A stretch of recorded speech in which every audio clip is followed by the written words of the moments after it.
El día de hoy vamos a seguir con contaminación marina.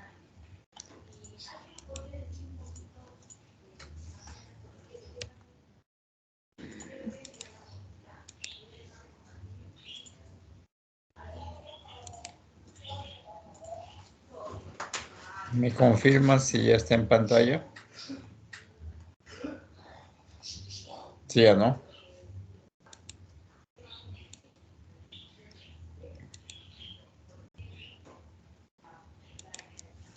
¿Está en pantalla? Se puede ver, ingeniero. Correcto. Ok. Seguimos con el tema de contaminación marina y lo que vamos a ver hoy día es contaminación por aguas residuales. Entonces, ¿a qué entendemos por aguas residuales? ¿Qué es para ustedes aguas residuales? A ver, intervenciones. Los residuos de alcantarillado que llegan al mar. Ya, correcto. ¿Qué otro concepto tenemos de aguas residuales? Son esas aguas que son renovadas o, por ejemplo, esas aguas que nos usamos para lavar las manos y con las mismas se podrían regar plantas o algo por el estilo. Ya. ¿Algo más que tengan que aportar respecto a aguas residuales? Serían que son cualquier tipo de agua, ¿no? Cuya en sí la calidad está afectada pues del agua. Ok. Ugas, ¿qué opinas tú respecto a una definición de agua residual? Sí, profesor, lo que también dijo mi compañero, ¿no? Que son esas aguas que ya han sido tratadas, o bueno, no tratadas, me habían dicho no tratadas, porque no tienen calidad. Y el hombre, pues, las ha utilizado, ¿no? Entonces, más que todo eso. Correcto. Entonces, el agua residual es aquella, ese curso de agua o volumen de agua que ha sido utilizado y que ha perdido las características que tenía inicialmente, ¿no? No necesariamente el agua residual, cuando hablamos, tiene que tener carga orgánica o carga inorgánica, sino también puede perder características de calidad respecto a la temperatura. De acuerdo a la norma, si el agua que se descarga supera la gradiente por 4 grados centígrados, ya se considera agua residual. Entonces, a veces agua utilizamos para refrigerar nuestros sistemas y a veces la descarga. Por decirte, si yo tomo a 20 grados centígrados y descargo a 24, todavía no está considerada como agua residual. Pero si ya descargo a 25 grados centígrados, entonces ya considero agua residual, o 24,5 grados centígrados por medio grado, ya estoy dentro de lo que consideramos agua residual. Y así, cualquier característica que cambie respecto a la forma inicial como la tomamos puede considerarse ya agua residual. Ahora, dependiendo de la legislación, cuánto te permite verter, para eso están los límites máximos permisibles, y el comportamiento dentro del medio receptor, para eso están los estándares de calidad. Entonces, yo puedo darle tratamiento previo o no, porque si a veces está dentro del límite considerado límites máximos permisibles, entonces vierto las aguas porque sé que esa concentración no me va a causar ningún problema al medio receptor. Pero si ya superan los límites máximos permisibles, superan los estándares de calidad, entonces sí hay la necesidad de darle tratamiento. Ok, entonces aquí en esta diapositiva ustedes ven una descarga de aguas residuales. Estas son de aguas residuales de origen urbano. Una de ellas está descargándose en la superficie. Creo que está en un sistema de tratamiento, pero hay puntos que en el Perú cuyas descargas tienen esta característica, y la otra son descargas en el fondo del agua, y también se hacía por boca única. Ahora la norma ya no permite descargar de esta forma, ahora se tiene que hacer a través de bocas múltiples, a eso se llaman difusores. Hay toda una ingeniería que desarrolla de qué manera se coloca una tubería submarina y de qué manera se hace todo este sistema de descarga, de tal forma que en toda la columna de agua que se va a diluir la descarga no se esté afectando al medio receptor, ya sea agua dulce o agua marina, ¿no? Esa es la idea, y hay una serie de modelos que se exige que se apliquen para asegurar que a los 100 o 200 metros del punto de descarga estés alcanzando los estándares de calidad. La idea es de que ningún organismo que transita o habita esa zona se ve afectada por las aguas residuales. Tampoco las aguas del mar pierdan sus características para los diferentes usos. ¿Se acuerdan que ya hablamos cuando definimos contaminación marina? Están los diferentes usos que le damos al agua de mar, desde el punto de vista recreativo, balneable, paisajístico. Bueno, nos agrada ir a una zona de medio marino donde el agua esté completamente turbio y tapizado de sustancias contaminantes flotantes, o el color del agua no sea propio del agua de mar. Entonces es desagradable. Entonces hay un impacto perceptivo, y si nos vamos a hacer el análisis físico-químico y biológico, pues las características son completamente diferentes, ¿no? Entonces es eso, básicamente, lo que se evita con las descargas de aguas residuales, que se altere el medio receptor. Entonces aquí, por ejemplo, en esta imagen vemos de qué manera se descarga el agua residual en el fondo del mar por boca única, y para que se den cuenta de los volúmenes que a veces se descarga. Muchas ciudades costeras tienen este tipo de instalación de boca única y se lanzan aguas crudas a mucha distancia para evitar que llegue a la costa, pero sin embargo, pues en ese medio se está alterando. Y si a través de ese ducto se trasladan una serie de sustancias, tanto solubles como insolubles, entre ellos el plástico, pues estamos con todo este problema que se tiene actualmente a nivel mundial, ¿no? De la inundación de plásticos. Aquí tenemos, como ustedes verán, la tubería submarina se ha fracturado y hay un punto que está descargando. Eso ocurre cuando el usuario del medio marino a través de una tubería submarina no le hace vigilancia a sus instalaciones. Entonces, en cualquier momento esa tubería se fractura y las aguas residuales se descargan en el lugar no permitido.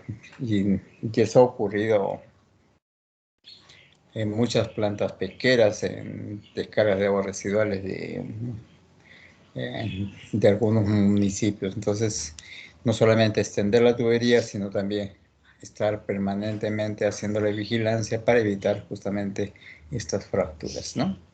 Entonces, ¿a qué decimos aguas residuales urbanas? Básicamente a todas las aguas provenientes de las actividades humanas que se realizan en las zonas urbanas, ¿no? ¿Qué diferencia entre zona rural y zona urbana? podríamos indicar.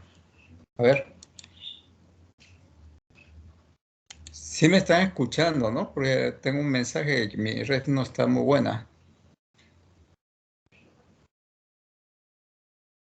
Sí se escucha.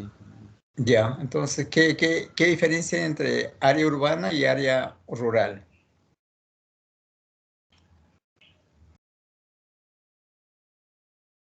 Adelante. Sí te escucho.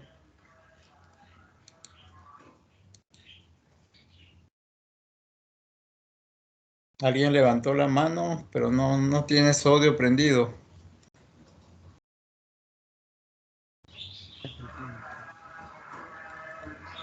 Castillo, Dongo, alguien. Lo que es Buenas. rural es el campo. Un ratito, que termine Dongo y Exactamente. luego participa, ¿ya? Adelante, Dongo, después tú, ¿ya? Rural se refería a campo y ya lo otro es la ciudad. Correcto. ¿Alguien más iba a participar? ¿Alguien estaba que le interrumpí? Ingeniero, por la ocupación de un lugar por kilómetro cuadrado, en una zona urbana hay más población por kilómetro cuadrado que en una zona rural.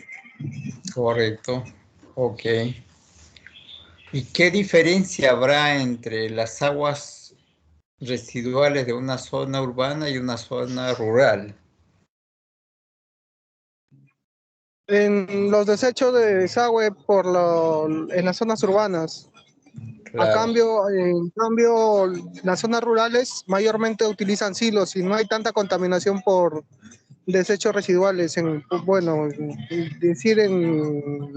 por desagües, algo así, desembocadura de desagües.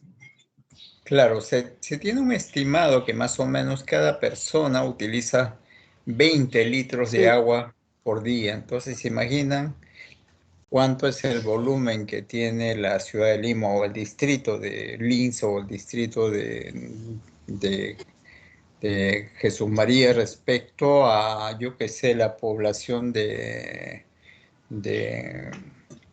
no sé, cualquier población pequeña que ustedes ven en la sierra o en la selva o en la costa, que está constituida pues de un número bastante pequeño de habitantes, y su expansión, como dice su compañero, pues, o su distribución es un número muy reducido por kilómetro cuadrado. Entonces, la cantidad de agua generada también es bastante pequeña. De cierta forma, como que en el caso de ellos están desarrollándose, manteniendo cierto equilibrio entre lo que se genera y lo que se tiene como impacto en el medio ambiente, ¿no? Entonces los grandes problemas de contaminación se van a dar siempre en los lugares donde la población es más densa. Correcto, y eso lo estamos viviendo porque los problemas de contaminación en Lima, pues por todos lados se deja ver, ¿no? Ok, entonces básicamente es eso. Ahora, ya habíamos visto que la contaminación de aguas residuales pueden ser de origen natural y también de origen antropogénico, ¿no? Entonces, lo que va a afectar pues es esta característica que tiene las aguas respecto a las aguas que se tomaron inicialmente. Las aguas residuales urbanas normalmente son de color gris, amarillento, con un color así y olor característico. Una cantidad enorme de residuos que esta tiene, y si nosotros colocamos una gota en un microscopio, pues vamos a encontrar pues de todo, ¿no? tanto organismos vivos como residuos de diferente tipo, de diferente naturaleza. Esta es una descarga así sin tubería, sino a través de una sequía en el mar. Entonces antes de esta forma se presentaba la descarga de Lima ya en la Chira. Felizmente ya se concretó el proyecto y ahora ya se está descargando a través de una tubería submarina. Entonces, por lo menos ya se ha permitido recuperar todas estas playas que antes era imposible por el olor que tenía y el riesgo a la salud que tenía esta zona, ¿no? Esperemos que conforme pase el tiempo estas áreas se vayan recuperando y permitan ya incorporarlas a la ciudad de Lima como áreas de recreación. Son áreas bonitas, lamentablemente por el efecto del vertedero de la Chira se malograron y todos los clubes que había ahí instalados perdieron su calidad sanitaria. Pero como les decía, conforme ya este trabajo de resiliencia del mar, estas áreas se van a ir restaurando y van a incorporarse para el disfrute de todas las personas. Ahora, estas aguas residuales urbanas que se originan en las viviendas familiares son producto de la preparación de los alimentos, lavado de todos los utensilios, la limpieza de la casa, lavar la ropa, higiene personal, los usos de los inodoros y los lavados. Y también cuando hacemos lavado de superficies externas y de automóviles. En los edificios públicos también tenemos una serie de usos que se le da al agua. Entonces son grandes volúmenes que se descargan a través de los edificios públicos. Esto era lo que era antes la descarga del vertedero La Chira, ¿no? Realmente eso ya ha cambiado. Esa fotografía ya es nada más que historia. De ahí ustedes pueden tener esas publicaciones que me gustaría que las revisen, tanto de las zonas como del agua, ¿no? Y toda una descripción cómo está el sistema sanitario en el Perú. No ha cambiado mucho desde que se elaboró esos documentos. Ha habido pocos cambios, pero por lo menos para la ciudad de Lima se ha hecho grandes esfuerzos y de cierta forma se está reduciendo el problema de contaminación generada por estas aguas, ¿no? Pues, sin embargo, pues hay que seguir exigiendo al gobierno para que también las otras ciudades costeras se hagan las mismas inversiones, porque es lamentable que Trujillo, siendo la ciudad de la eterna primavera, no tenga un emisor submarino, y ahorita lo que es la playa de Huanchaco, Huanchaquito, que es lo que tienen para ofertar, se vea pues contaminada con este tipo de agua, ¿no? Entonces hay una serie de problemas en diferentes lugares del Perú, sobre todo, sí, no solamente en costa, también sierra y en selva, ¿no? El problema de las aguas residuales urbanas no es nada más que característico de zonas costeras, sino en donde se presente gran densidad poblacional, pues se multiplican los problemas, y entre los problemas que se multiplica es la generación de aguas residuales y a veces incapacidad de los gobiernos municipales de hacer una buena gestión de estas aguas residuales. Y aquí lo que vemos en esta diapositiva es una caracterización de aguas residuales. Este es de una ciudad española.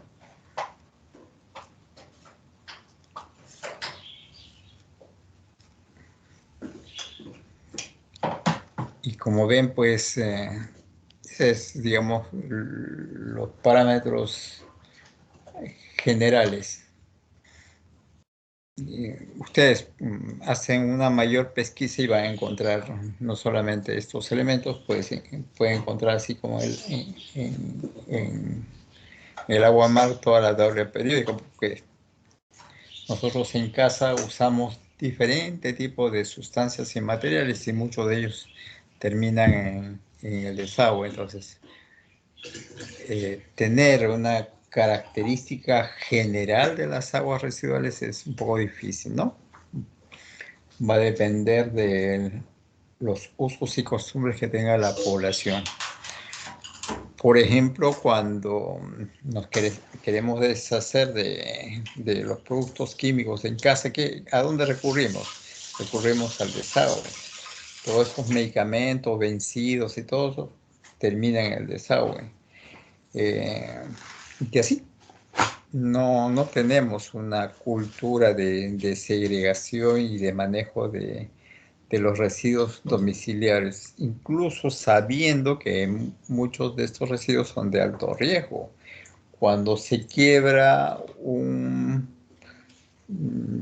material de vidrio, nosotros no nos tomamos la precaución de darle la cubierta necesaria para evitar de aquel que hace el ejercicio de recolección no pueda exponerse a un corte con este vidrio, ¿no? O sea, a veces no nos preocupa esta situación.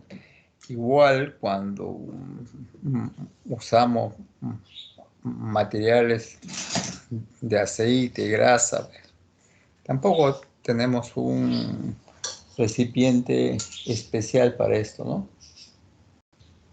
Siempre estamos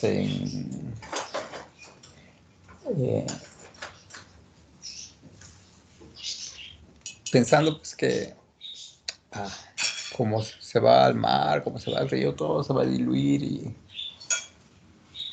y los efectos no van a ser nada perceptibles, ¿sí? Y luego nos damos cuenta que sí, grandes son los problemas que tenemos justamente por esta falta de cultura que tenemos para el manejo de nuestros aguas residuales. Pero bueno, creo que son ustedes, como les había dicho, los instrumentos de cambio. Ustedes ahora van a comenzar a hacer este ejercicio en casa, por lo menos de hacer una segregación previa de los residuos, un manejo un poco más adecuado de las aguas residuales, un cuidado más meticuloso cuando nos queremos deshacer de los productos químicos que no los utilizamos, ¿no?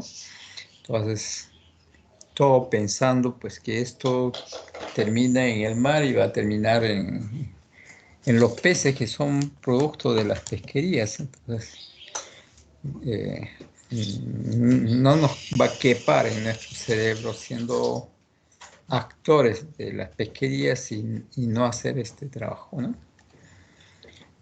Y para la siguiente clase, por favor, y en trabajo de grupo, van a hacer este tema de un ensayo, correcto, con todas las características que esta tiene, en forma de grupo, sobre el tema de contaminación del mar en el Perú. ¿Está claro? O sea, para la siguiente semana, un ensayo. Ya saben cuáles son las características que tiene un ensayo. No es una monografía, es un ensayo. Y la presentan la próxima semana. El ensayo por grupos. Ya saben que en el ensayo hay una opinión personal respecto al tema, ¿no? Hay un aporte. Entonces, esa es la diferencia con otro tipo de trabajos académicos. Y el ensayo es bastante breve. Por eso que tiene este tipo de producción literaria, ensayo. Ok, ¿alguna pregunta? Ahora, en la hora de la práctica, comienzan a recabar información. Ahí pueden ingresar al internet, hay diferentes fuentes de información. Entre al Google académico, también hay información de buena calidad. La página de la universidad está suscrita a una serie de vínculos en la cual también pueden ingresar a diferentes fuentes de información de calidad, pero cuando estamos hablando de contaminación de las aguas del mar de Perú, pues creo que suficiente con hacer consultas porque sí, lo va a encontrar en Google Académico casi toda la información.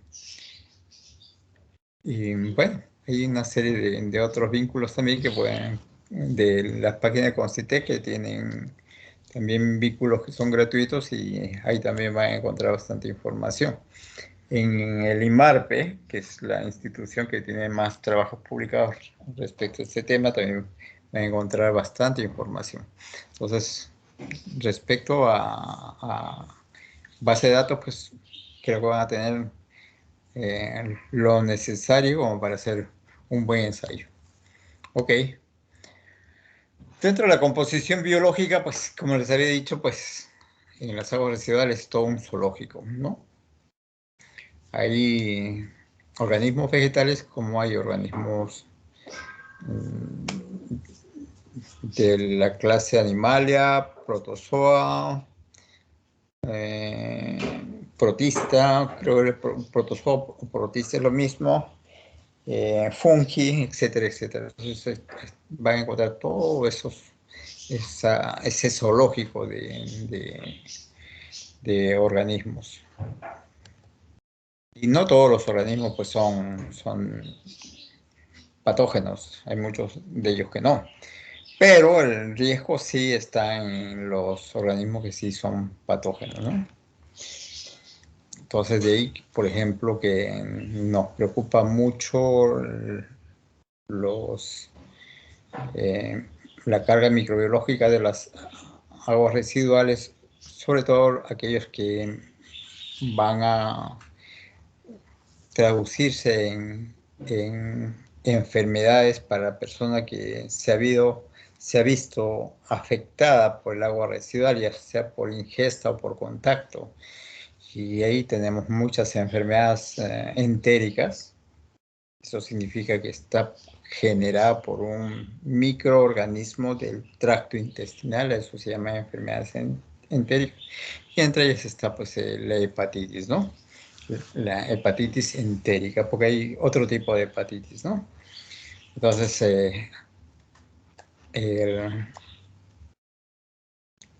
un gramo de residuo fecal de una persona enferma tiene una capacidad de 10 al cubo a 10 a la sexta de unidades de infección. Saben que los virus, y ahora que lo conocen bastante bien, ellos no se reproducen, se replican, ¿no?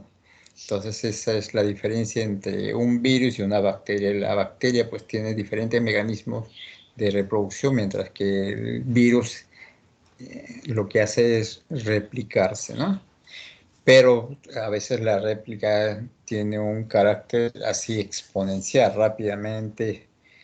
Cuando encuentras las condiciones ideales y el mecanismo de ir combinando su material, esta réplica se hace rápidamente. Por eso que en muchas personas los cuadros que se ha tenido del COVID ha sido bastante acelerados, ¿no? Porque han entrado justamente en esta invasión muy acelerada de los virus del COVID. Y así hay muchas enfermedades que tienen esta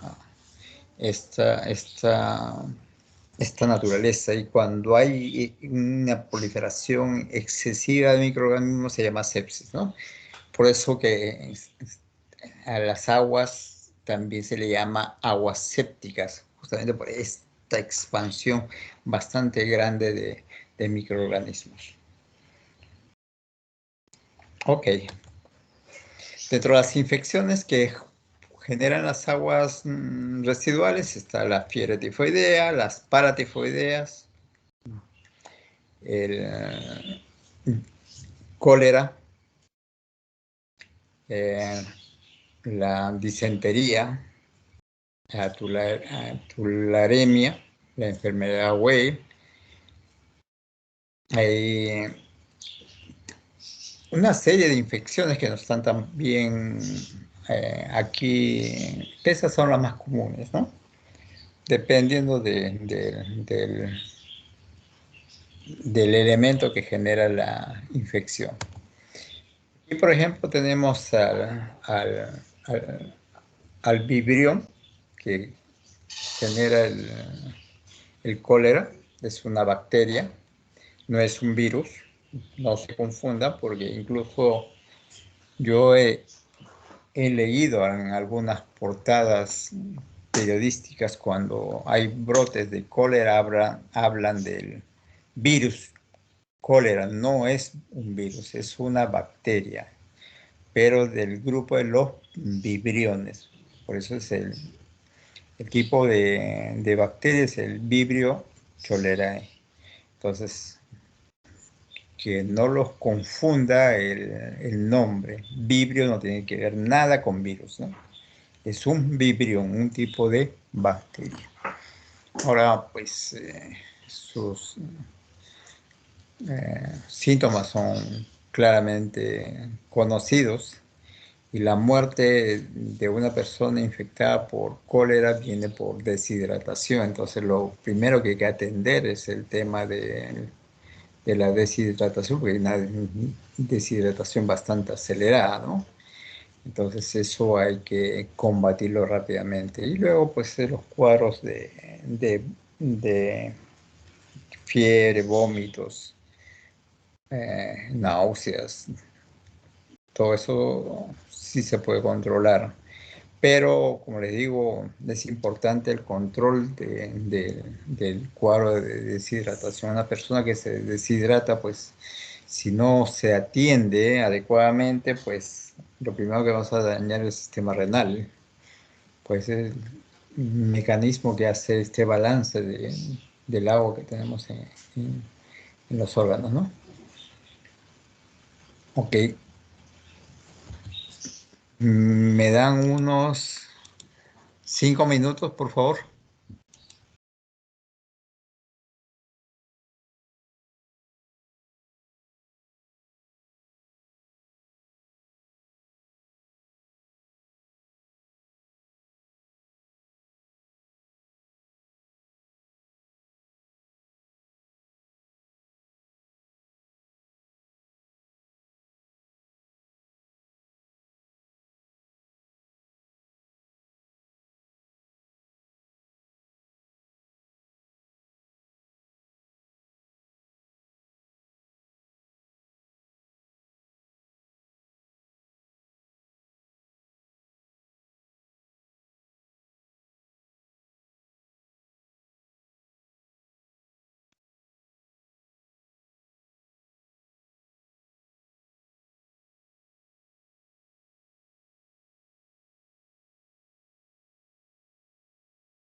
Ok, seguimos.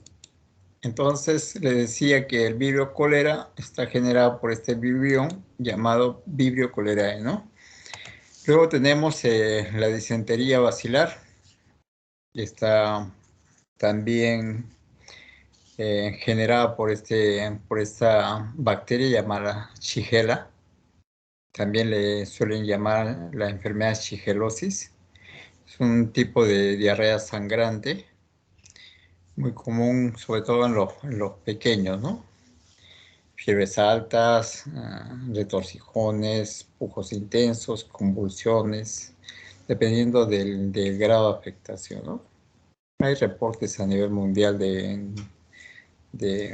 eh, de grandes infecciones, ¿no? Eh, del 69, el 73, estamos hablando de 500.000 enfermos, 9.000 muertos. Bueno, con este asunto del COVID, creo que hemos superado esas cifras que se ha tenido. No sé, la fiebre española, la gripe española, cuántos muertos generó a nivel mundial, si comparado con lo que se tiene actualmente, ¿no? Pero bueno, todavía no ha pasado esta pandemia.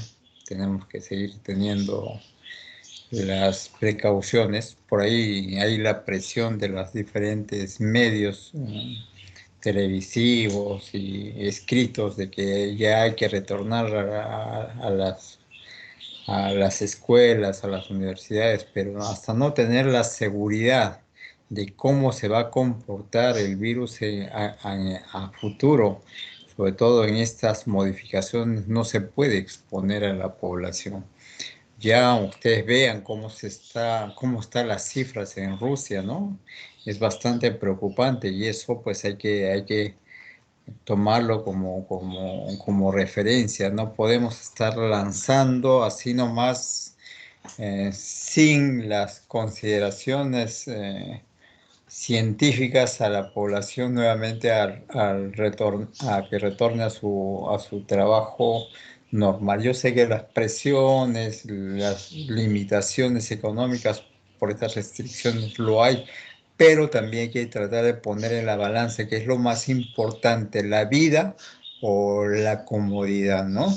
Yo creo pues que ahí no hay nada que discutir. Lo primero que hay que es garantizar las condiciones de vida de las personas. Es decir, hay mucha gente que está en contra de la asistencia, que para qué se le sigue dando dinero a la población, pero si no hay trabajo, ¿qué vas a hacer? Tampoco lo vas a dejar morir de hambre. Entonces, no nos queda otra que recurrir en este momento, y no solamente lo está haciendo el Perú, lo está haciendo los Estados Unidos. En los Estados Unidos hay un programa de asistencia masiva al grupo de personas que son altamente vulnerables económicamente por esa situación de la pandemia.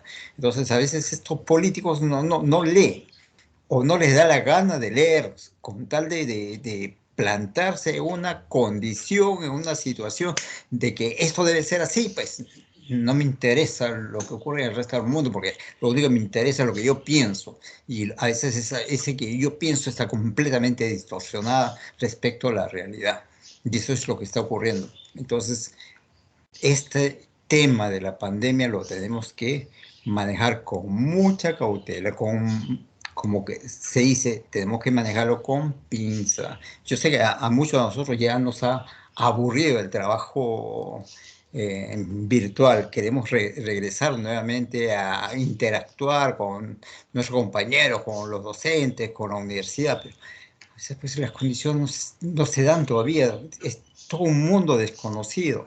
Cada día son cosas nuevas que presenta este tema del virus. Entonces, mientras no lo conozcamos, pues no podemos tener un mañana que nos garantice condiciones de integridad. Y eso es de esa manera tenemos que ver las cosas. Ok, seguimos. En el caso de la tifoidea, pues hay una Salmonella typhic, que es la que genera la tifoidea, y hay una Salmonella paratífica.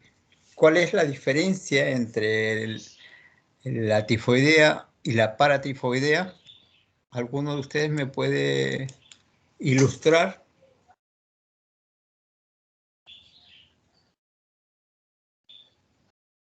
Para no ser yo solo el que habla. Del Castillo, Jimmy. ¿Qué diferencia hay entre una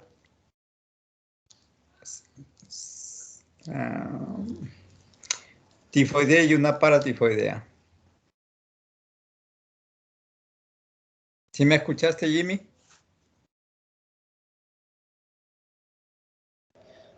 Ingeniero, ¿podría repetir, por favor? ¿Qué diferencia hay entre una tifoidea y una paratifoidea?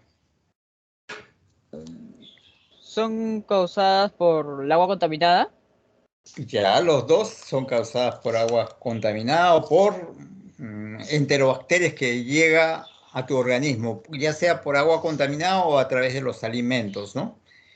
Alguien que manipuló sin la debida higiene los alimentos, te llegas a comer esta carga bacteriana con el alimento. O sea, cualquiera que sea la vía, pero llegó a tu tracto intestinal una salmonela tífic o paratífic. Ahora, la diferencia entre cuándo es una tífic y una paratífic. ¿Alguien lo sabe? A ver. La tifoidea es como una fiebre, o sea, parece es una enfermedad, pero la paratifoidea es algo leve, no es tan grave. Ya, sí, cierto. La fiebre tifoidea o la salmonela o la salmonelosis tífic con la paratífic, la diferencia es en que uno es leve, como dice su compañero, y la otra es un poco más eh,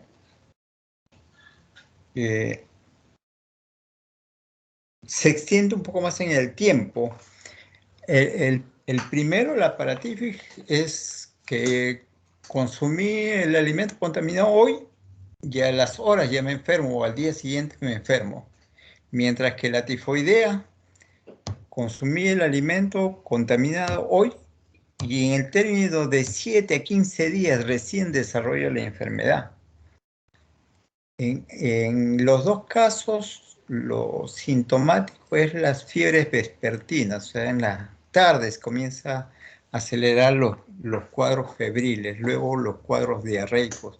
La paratifoidea es algo fácil de tratar, así como vino también se va, mientras la tífic sí, se necesita un tiempo prolongado de medicación y normalmente se recurre a combinaciones de 2 antibióticos en la primera etapa de tratamiento y luego una segunda medicación cuando ya uno es asintomático pero es portador.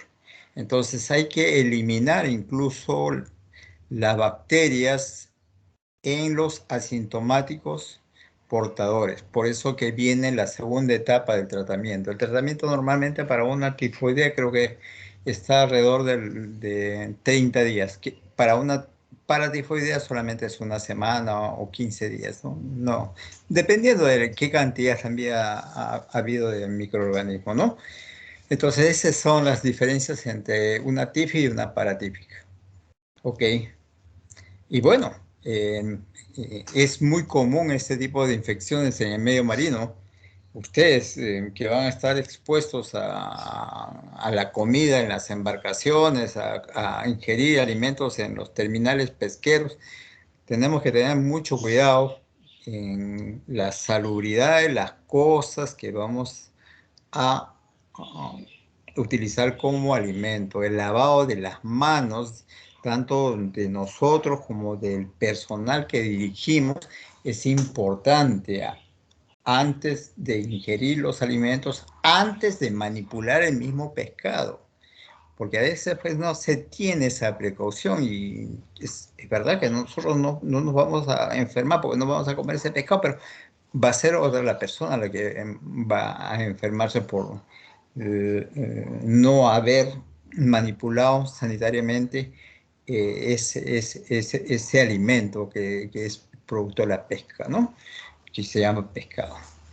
Entonces, por eso que lo he puesto, porque es importante este tema en el manejo y manipulación de pescado, sobre todo para consumo humano directo. En el consumo humano indirecto no nos preocupa mucho porque eso al final va a terminar en la cocción, en el secado, y son temperaturas altas que va a destruir cualquier carga bacteriana que esta puede tener. Pero cuando se trata de consumo humano directo, sí hay que tener mucho cuidado, porque a veces pues hay diferentes tipos de formas de contaminar otros alimentos cuando el pescado está con una carga bacteriana. Entonces agarro el pescado y luego estoy agarrando la verdura, estoy agarrando una fruta y algunas de ellas no la he lavado, me meto a la boca y sin haber ingerido directamente el pescado contaminado, pues he contaminado otros productos que sí han sido la causa de la infección, ¿no?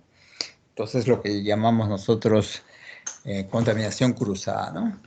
Entonces, pues por eso que he visto importante tocar este tema de la tifoidea y las paratifoideas. Y la costumbre que tenemos nosotros de comer ceviche, y sabemos que el limón no va a matar ni la salmonela, ni que genera una fiebre típica, ni paratípica, ni ninguna otra bacteria. Con la justa las adormece y listo. Y, pasa esa condición de adormecimiento, incluso ni siquiera las adormece, están felices ahí continuando su ciclo reproductivo. Y nosotros, si no tenemos la precaución, pues nos metemos todas esas cosas a la boca, ¿no? Entonces, moraleja. ¿Cuál sería la moraleja? Celi.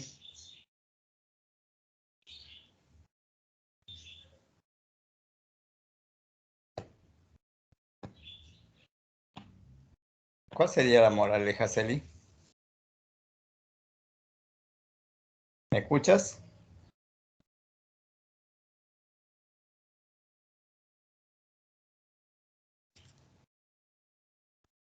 ¿Armas llegó? Ingeniera, buenas. ¿Me escucha? Sí, sí, te escucho. Sobre la salmonella typhi, sobre no ingerir alimentos sin una adecuada higiene. Ah, ok, claro. Ok, perfecto. Bien, seguimos. Entonces, estábamos viendo la fiebre tifoidea y ahí ya tienen eh, salmonela, ¿no? También tenemos infecciones por protozoarios, así como hay bacterias, hay una cantidad de protozoarios también que generan una serie de, de enfermedades muy parecidas a los cuadros diarreicos generados por salmonela, por bacterias. Entonces, hay una serie, están los protozoarios también catalogados como generadores de afecciones entéricas, ¿no? Porque muchos de estos protozoarios provienen del tracto intestinal o se generan en las aguas residuales. Y otra de las preocupaciones son las enfermedades virales. Así como dentro del tracto intestinal hay bacterias, hay protozoarios, para los infectados con infecciones virales también va a tener todo este grupo de virus que generan problemas de salud.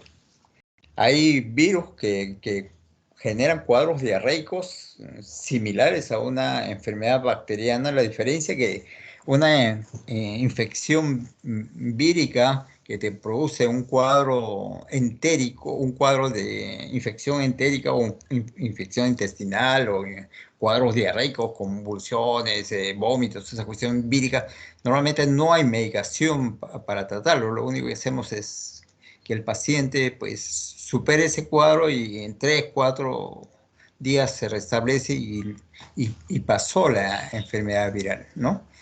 Entonces, esa es la diferencia entre una infección bacteriano o protozoos con una infección viral. Las infecciones virales, no hay un producto químico que permita eliminarlo. Lo único que se hace es el control de los síntomas. Por eso con el COVID lo que se hace es controlar pues, el que las fiebres lleguen a niveles tan altos, controlar esta situación del intercambio gaseoso y que todos los mecanismos que tiene el cuerpo de defensa no lleguen a niveles que se produzca, digamos, una expansión y una ya limitación o corte de algunas funciones, ¿no? Entonces, eso es lo que se controla, pero hacer que el virus se muera no se tiene todavía. Recién se están probando en el mundo nuevos productos para ver a ver si a través de ellas se puede controlar. Lo demás han sido mitos, que este asunto de este producto que se utiliza para control de parásitos en animales, ivermectina creo, pues no, terminó siendo solamente algo que termina siendo un mito nada más. Es que generamos un poco de reacción personal de cada persona. Es lo que ocurre con la medicina, ¿cómo le llama? Homeopática, donde no se recurre a productos químicos, sino se recurre a placebos y se despierta en el hombre ese mecanismo propio de generar una defensa pensando que es el agua o hasta piedra que le puedas dar, que es el que ha generado el mecanismo de ataque a la enfermedad, ¿no? Pero es el propio organismo que tu cerebro ha comenzado en base a este producto que no tiene ningún valor, le ha atribuido, y es tu propio organismo la que ha generado la reacción de defensa, y es tu propio cuerpo la que en realidad ha permitido curarse, ¿no? Pero que estos productos, el agua del mar, la sales de cloro que estaban ahí difundiendo y una serie de productos que lanzaron al mercado, pues ninguna. Lo único que te hacen muchos de ellos solamente es el control de síntomas, pero no te combaten el virus. Es el mismo organismo que bloquea la réplica o trata de expulsarlo, ¿no? Sí, el organismo humano tiene una alta capacidad de resiliencia, pues que no la desconocemos, y lo que sí se trata es de hacerla despertar, ¿no? Por eso, pues, la parte afectiva, la parte emocional, cuando se tiene este tipo de enfermedades es muy importante. Si la persona se ve abandonado, pues él mismo se va a abandonar, pero si él siente que todos están pendientes de él, pues él mismo se va a dar la fortaleza necesaria y va a vencerla. Es quizás uno de los errores que se ha tenido en el tratamiento de las personas afectadas por COVID. Lo han aislado y la persona completamente aislada. Pues imagínense todo lo que pasa por su mente, ¿eh? Sí, y ya en muchos casos ya se ha hecho de que ya no va a haber ni más a sus familiares, ya ha ocurrido, ¿no? Ni más los ha vuelto a ver a los familiares, porque había esa forma de aislarlo, evitar que esté en contacto. Pero ahora hay formas de hacer ver a los familiares a través de una ventana sin estar en contacto directo, pero por lo menos le das esa satisfacción de que estás vivo y tus familiares están vivos, ¿sí? Entonces eso lo ayuda bastante al paciente. Por eso que muchos médicos han recomendado que los enfermos por COVID, sobre todo los que no están críticos, no sean hospitalizados, sigan llevando su tratamiento en casa, porque tienes este componente afectivo que lo va a ayudar bastante, ¿no? Y bueno, tenemos que seguir en este campo con este asunto, ¿no? Eso no ha pasado todavía. No estamos, digamos, con las cosas claras en forma definitiva. Todavía tenemos muchas cosas de penumbra en este tema de restablecimiento hacia la vida normal. Ok, luego tenemos las infecciones por helmintos, que son los gusanos, una tira de gusanos ahí.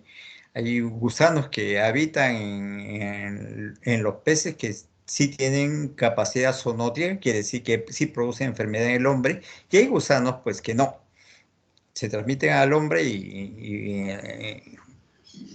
en el tracto intestinal del hombre pues, se van a morir porque no es su hábitat. Pero hay otro tipo de parásitos que tiene los peces que sí, igual se desarrollan en el hombre y al final van a generar problemas de enfermedad.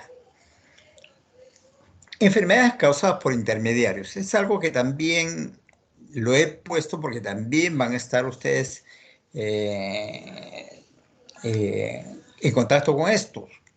Porque no sabemos a dónde van a terminar trabajando, sobre todo los que van a ir a la zona norte. Y en la zona norte pues, van a tener este tema del dengue, el paludismo, y así, una serie de enfermedades causadas por vectores. Vectores se llama aquel que va a transmitir la enfermedad, como es el caso del mosquito, ¿no?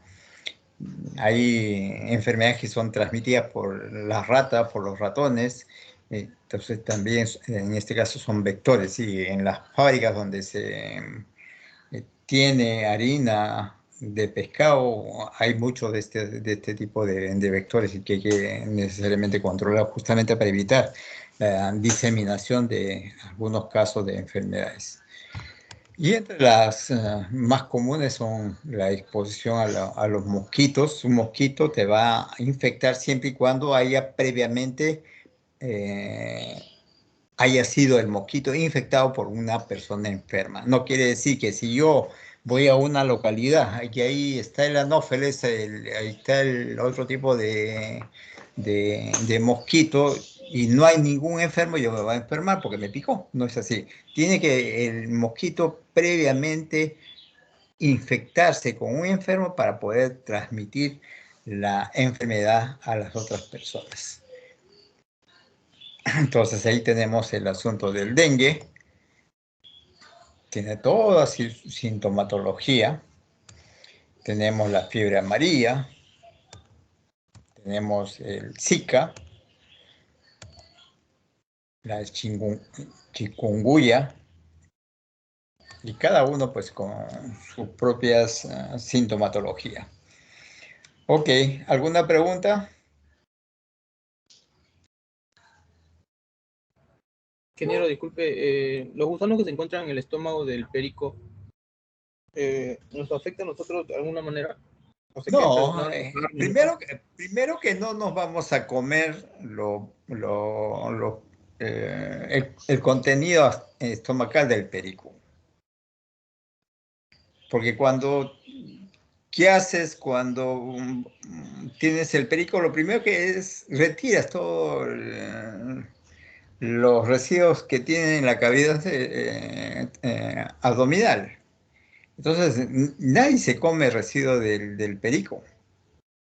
Segundo, pues en la parte del músculo yo no he encontrado nunca parásitos en el perico.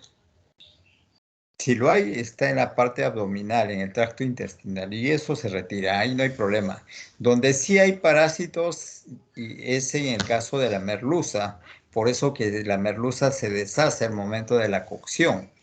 Y si ustedes abren un filete de merluza y abren el filete con la mano, van a encontrar una serie de hilitos que van de un lado a otro, es justamente el parásito. Pero ese parásito no produce zoonosis, no produce, así lo comas en ceviche, no te va a generar, porque no, su hábitat no es el tracto digestivo humano. Pero en el caso del pez agujilla, sí tiene un parásito que sí produce zoonosis, sí se transmite al hombre. Entonces, en caso de la aguijilla, no se recomienda, por ejemplo, consumirlo en ceviche, porque sabemos que tiene ese parásito. ¿Ok? Este tema, por ejemplo, de los parásitos en las conservas, en muchos casos, pues solamente su característica, pues no se ve bien tener gusanos así estén muertos dentro de una conserva, ¿no? Entonces ahí faltó un poco más de cuidado, de limpieza.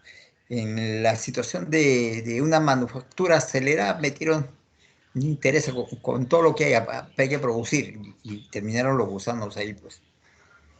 Entonces, pues eso no está bien. O sea, no debe haber ningún elemento extraño dentro de una conserva de pescado. Así de un congelado tampoco, ¿no? Entonces imagínense, pues, con un producto, un filete de perico con un trozo de tracto intestinal. ¿Qué evaluación te llevas tú de encontrar un producto ya terminado con esas características? Que sanitariamente pues, es una planta fatal. Entonces, pues no te da ningún tipo de confianza. O que encuentres, abras una lata de conservas y encuentras una mosca ahí dentro. Entonces, ¿te imaginas?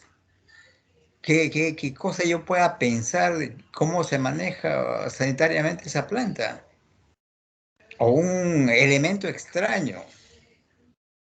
Entonces, pues, esas cosas sí dicen mucho de cómo se maneja la parte sanitaria en esa planta, los cuidados que se debe tener, porque lo que están manufacturando es alimentos. Uno tiene que ser muy meticuloso con ese tipo de trabajo. ¿Ok? ¿Alguna pregunta? Vamos a hacer un break. A las 2:30 retomamos para que comiencen a hacer su trabajo. ¿De acuerdo?